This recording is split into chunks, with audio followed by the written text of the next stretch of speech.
পাচ্ছেন এবং কারা পাচ্ছেন? এটা আসলে আমারও প্রশ্ন।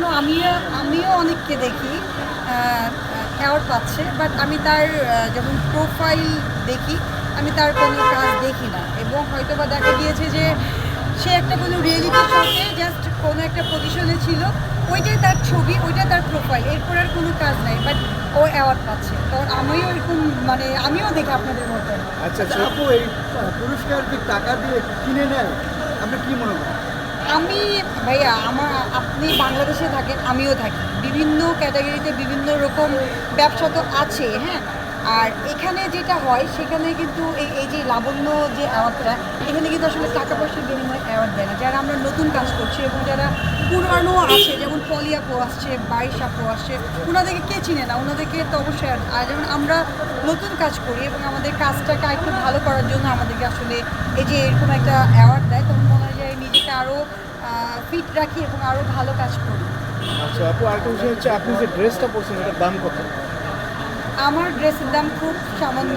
আমি কিছুদিন আগে একটা নিউজের ড্রেসের দাম বলে অনেক আমি কমেন্টস পেয়েছি, খুব খারাপ খারাপ।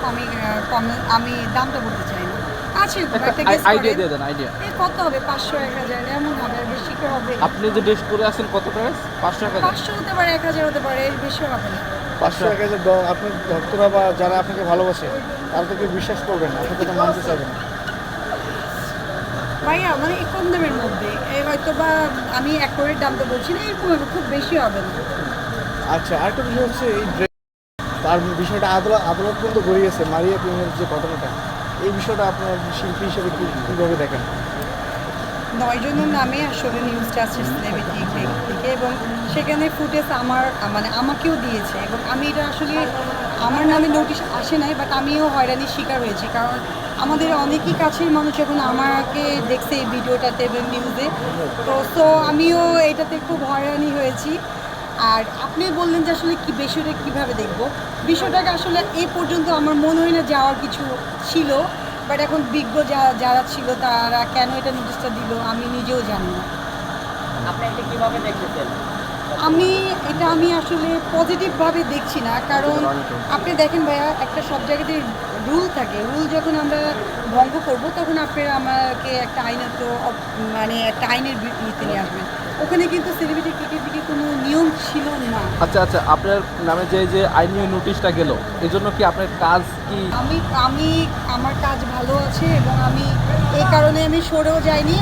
কারণ আপনি বাসা থেকে বের হন, দেখবেন কি গেঞ্জি প্যান্ট পরে একটা নর্মাল মানুষও যায়। এখন সেটাকে যদি এত বড় আকারে নিয়ে যায়, এখানে কিছু করার নাই।